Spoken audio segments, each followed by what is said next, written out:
Alright, man, we just had a huge blitz breakout in front of me. Let's go. Holy moly. This is pretty epic. Hopefully I don't hit a seagull. Yee, that was dangerously close to a seagull. And they're picking at the popper. Come on. Oh, I have never seen such a large volume of birds. I mean, I have, but not in a while. This is pretty insane. Holy moly, dude.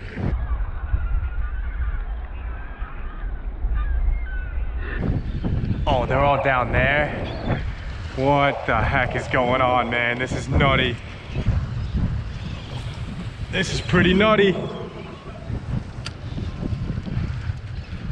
Oh yeah, they're blowing up. They're pretty close to, actually, I overcasted that. I need the seagulls to stop picking at this popper. Oh, get away from it, man. Get away from it.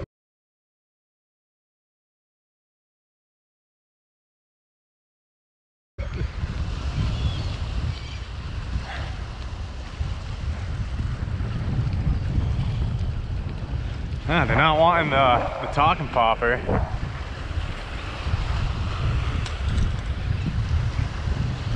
Try another cast. Try not to hit a bird here. Oh God, this is the one crappy part of blitz fishing. The volume of birds.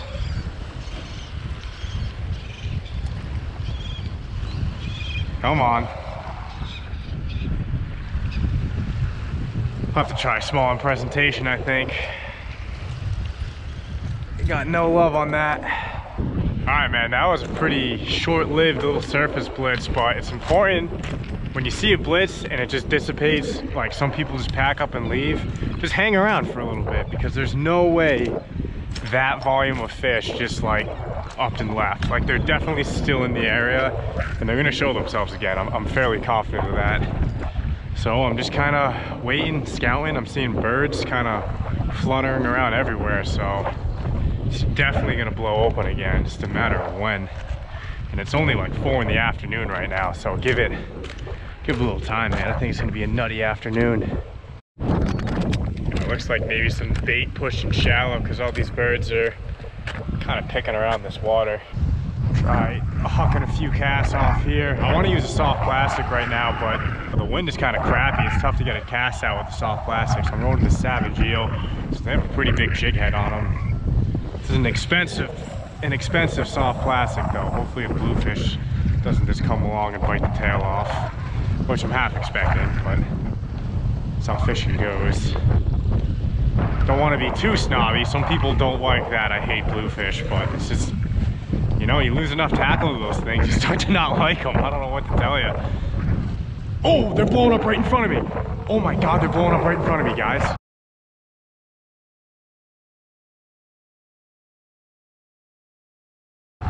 Holy sh! Where did that come from? These are tiny fish. Very small fish. I'm using way too big of a lure right now. Whoa, they're blowing up right at the rock, dude. These are little diaper stripers, man. I gotta switch to like an epoxy jig or something. Yeah, since these fish look like they're really, really small, I'm just dumbing down, or smalling down, I can't even talk. Downsizing, there we go, there's the word I'm looking for. Downsizing my lure to an epoxy jig. See if I can get one of these fish to hit, because they are really, really small fish right now. Oh, one just chased it in. All right, that's a good sign. I got the right kind of lure. Don't need to even cast it for him, man. Come on, who wants it? I just want to get one so I can confirm that these are small fish. I'm almost positive they are, but you never really know what you're dealing with until you get one. But just how they were kind of splashing, I saw a couple like jump out of the water a little bit. These look like extremely small stripers. And when they're extremely small stripers, it's not unlike them to be on really small baits. So this is why epoxy jigs, in my opinion, or any kind of small presentation like that, are the way to go. They pushed right in front of me. Here they are. pretty good cast. Yeah, they're blowing up literally right in front of me. Holy crap, dude. Come on, baby. There we go. Got one. I knew eventually I'd get one. Oh, yeah, baby. Fall run in August. Fall run in August. Little tiny striper, as I suspected. Epoxy lure doing its job. All I knew was gonna happen at some point. Got my feet wet, so better earlier than later. Come here, bud, it's okay. I know. There we go. All right, healthy little Rhode Island schoolie, tiny. He's at my feet. There he goes. Let's see if they pop up again, man. They're kind of like albies right now. They're showing up in like 10-minute intervals. They'll break the surface for like 30 seconds and then get the hell out of Dodge. We also got some possible thunderstorms, which I thought were gonna miss us, but I don't know. It's starting to look a little sketchy, so might have to run for cover in a little bit.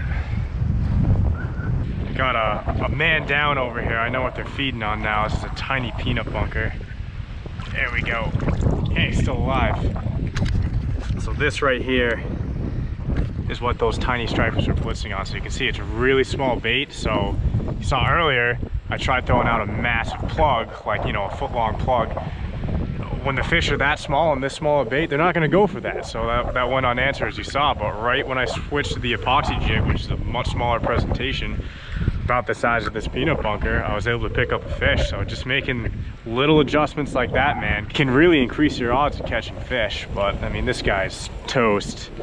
But they're around, and I'm gonna get them when they come back. Two more fallen comrades here. Those peanut bunker, really, really small, like just born peanut bunker. It's that time of year, man. The blitzes are gonna be starting almost every day. Let's go. This is blitz fuel right here. All that. Multiply him by like 1,000 and you'll see some crazy stuff, man. All right, I'm out kind of the farthest point on this rock.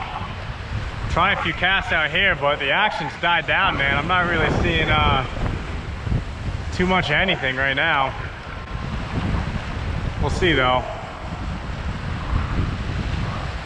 Because they're not breaking on the surface doesn't mean they're not there.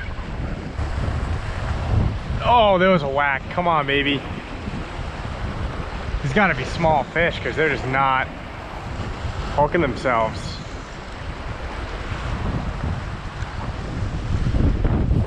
Get out of the way, bird. Oh, there we go. Hooked up. That was a weird hit, man. That was a really weird hit. Feels definitely a little bigger than the last one, I think. There he is. That is a striped bass. Pretty much the same size as the last one. There you go, bud. Come here. I got you. Oh, missed him. I got you, bud. Oh! I am so sorry about that, my friends. He did swim off though. I watched him go like, that's part of fishing sometimes, man. Accidents happen. Yeah, he'll be fine. He literally darted right off. All right, man, I'm back in my car. And honestly, not a lot of fish came out of that blitz, which was pretty annoying. So I figured I'd kind of break down. I think I've done this in another video, but I'll go a little further. This is a picky blitz. You saw the size of the bait that these fish were blitzing on. Tiny, tiny, like this big. And the bass I caught were maybe a foot long, maybe a little bigger, 14 inches. And I saw little snapper blues in there. So what I'm trying to get at is small bait equals small fish, like 90% of the time. It is rare, in my opinion, on freshly born peanut bunker like that to see big bass. And I'm classifying big in this scenario as, let's say, anything over 32 inches. It is rare to see them in this blitz. So in my opinion, if you're chucking out massive plugs, like foot-long plugs like I was doing in the first couple casts, it's a bit of a fool's errand. Yeah, there's a shot that there might be big fish in there, but realistically, they're probably not there, man. They're probably not there. So you have two options. You either tuck tail and run and look for bigger fish, or you just fish what you have in front of you. And if you want to catch those small fish, man, you gotta dial down your presentation.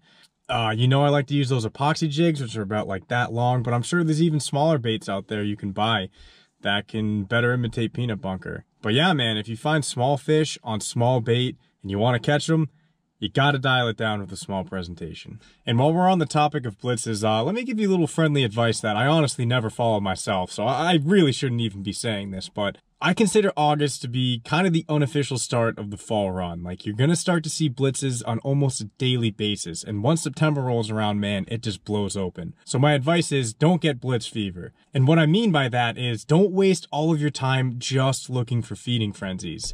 And I am more guilty of this than anybody. When this time of year rolls around, I just like, I can't help myself. I just cruise around a ton of different spots looking for birds and bait activity. Because let's face it, man, like, feeding frenzies are awesome to fish. And when you find one, it's worth it, in my opinion, driving around for all that time. Because guess what? You get to catch fish after fish. Yeah, they might not be crazy big, but you get to find some like really cool, you know, some spectacular action, and it's a blast. But on the flip side of that, if you don't find anything, you just wasted a ton of gas, you drove around for an hour, and you didn't throw out a single cast. You can't catch fish if you're driving, so kind of find a happy medium. It's, in my opinion, if you want to go look for feeding frenzies all day, be my guest. They're a blast, and I do the same thing sometimes, but there gets to a point where you gotta stop and be like, okay, it's been an hour, I'm not finding anything. I either gotta go home or just like buckle down and throw out some casts. A lot more footage is coming soon. I've been finding blitzes pretty much every day. Like, it's really starting to blow open. I think it's going to be an insane fall, and I'm going to be fishing it like an absolute maniac. So, yeah, it's going to be a pretty sick couple months. I'm really pumped.